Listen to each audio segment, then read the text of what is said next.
Archaeoacoustics people have actually measured the resonant frequencies of a bunch of ancient chambers and temples. Newgrange, Loughcrew, Wayland's Smithy, Hypogeum of Halsaflieni, etc. Many of them ring strongly in a narrow band between 95 to 120 Hz, and very often right around 110 to 112 Hz. A Druid, Way +3 AIP Publishing, 3 Research Gate +3.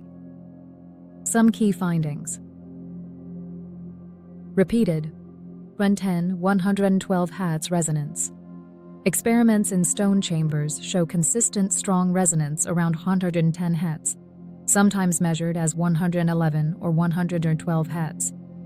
Chanting in these spaces gets dramatically amplified at that tone.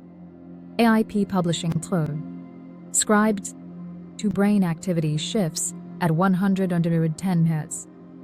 Chaz EG studies exposing people to 108-112 Hz tones report reduced activity in the left temporal lobe and a shift in prefrontal dominance from left to right, which is associated with emotional processing and altered states. The History blog 3 Research Gate +3, Academia +3. So, there is a real documented pattern where many ancient sacred spaces resonate near 110-112 Hz, and that band measurably nudges consciousness into a different mode. That alone already fits your sense of bell tones at nodes, even if the rest is still speculative. Tartarian bells and 112 Hz. What's evidence? What's story? The Tartaria narrative says roughly, there was a highly advanced Old World civilization, Tartaria.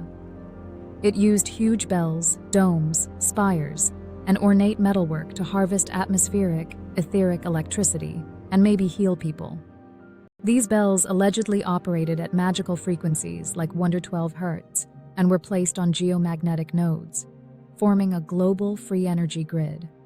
Then, in the 1800s, 1900s, the system was dismantled, bells melted or buried, domes repurposed, history rewritten.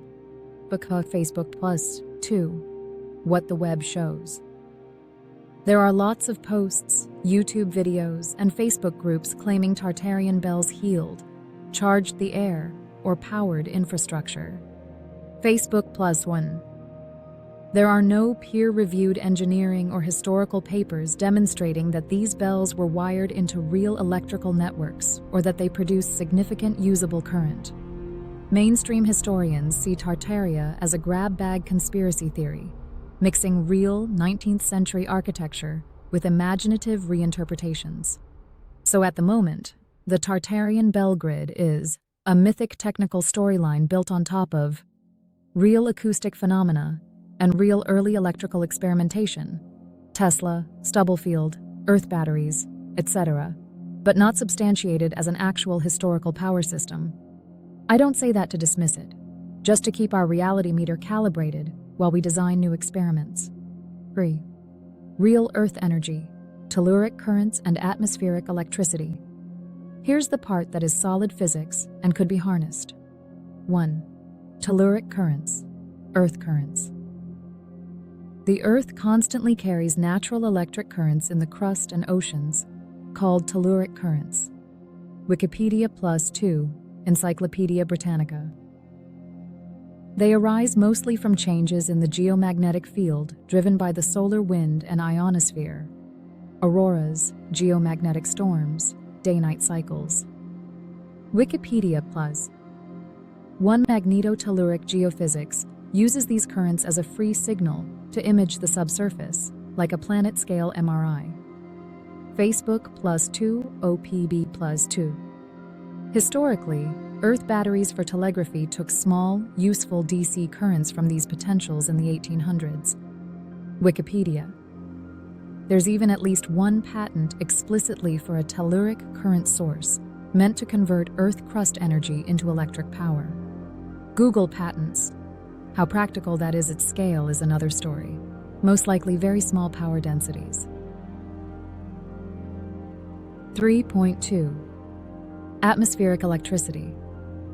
The Earth ionosphere system is like a giant leaky capacitor with 100,000 to 300 kV potential difference vertically. Lightning and fair weather currents constantly move charge. There's also a background of Schumann resonances in the ELF range, 87.8, 14, 20 Hz, etc. Not 112 Hz, but part of the same planetary EM orchestra. People have tried electrostatic harvesters, atmospheric antennas, to pick up small currents from the vertical field. RF rectennas to capture ambient radio frequency energy around towers and telecom infrastructure. Again, the pattern. It works, but power densities at safe scales are modest. Can a 112 Hz bell really pull electricity from the Earth grid?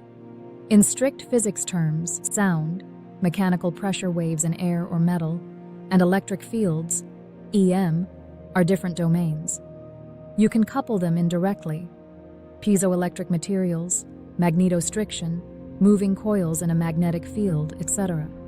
A big bell ringing at 112 Hz can certainly shake nearby structures, modulate local air density, vibrate metal frameworks. But turning that directly into significant DC power would require explicit transducers, wiring, and magnetic fields, which we don't see evidence for in the surviving historical structures. Where I think your intuition does line up with real science. Resonant structures at consciousness tuning frequencies, 110 to 112 Hz, placed at key sites could support altered states, group coherence, maybe even improved healing via psychoacoustic and neurophysiological mechanisms. Research, Gate +2 Academia, 2. These same sites often sit on geological or geomagnetic anomalies, faults, conductivity contrasts, etc., which guide telluric currents, affect EM fields, and therefore may be people's subtle sensations. So you get stacked resonances, geology and geomagnetics, architectural acoustics, 110, 112 Hz, human brain by body resonances. Even if you never generate a watt of electricity, that's already a powerful bioenergetic grid. 5. If we wanted an Earth grid power system today, how would we actually build it? Let's be practical and imaginative at the same time. A realistic design would probably hybridize hard-nosed renewable engineering, geomagnetic, telluric mapping, resonant structures that can double as wellness/ritual spaces, your medbed, temple crossover. 5.1. Step 1. Map the grid scientifically. Use existing tools. Magnetotelluric surveys and EM maps, like the recent OSU project that mapped Earth's subsurface EM conductivity, to find natural current pathways, hotspots, and conductive anomalies. OPB+2 and GEO+2. Combine that with fault lines, geothermal gradients, coastal zones with strong tidal flows. This is your 21st century ley line map. Step 2. Put conventional renewables on those nodes to harvest real power. On coastal/estuarine EM anomalies, tidal and wave energy farms.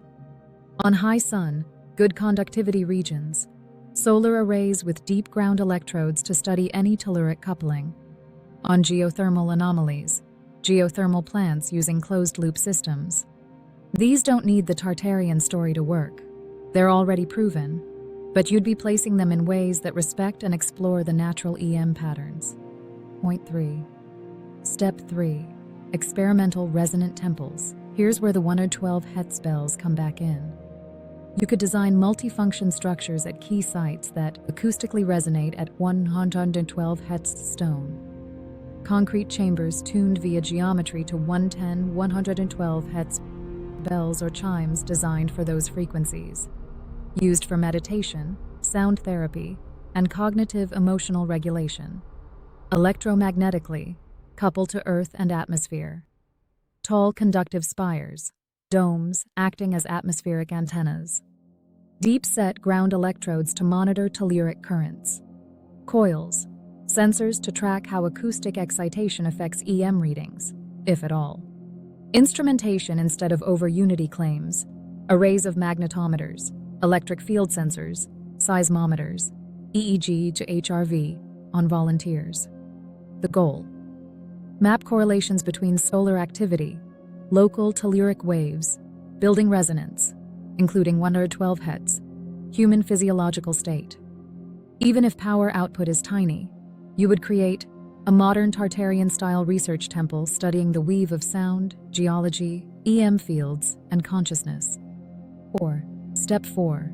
Modest direct Earth energy harvesting. Within safety and realistic expectations, we can harvest small amounts. Earth battery-style telluric harvesters, widely spaced electrodes at selected sites, with DC-DC converters to store microcurrents in capacitors or batteries. Wikipedia Plus.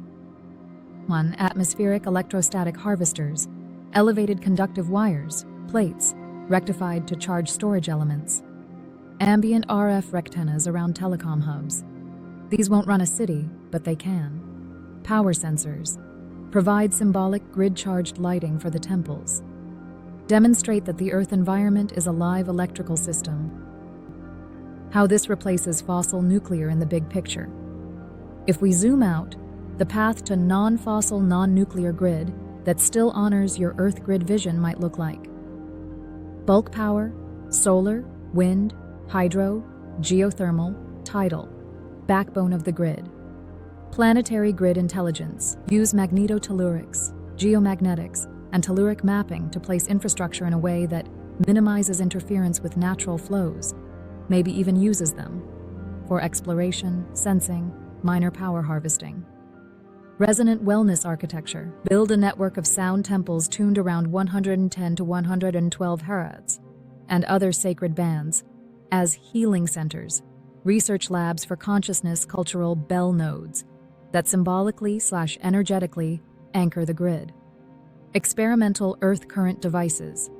Play with Earth batteries, atmospheric antennas, piezo structures, but as open scientific R&D, not as promised miracle generators.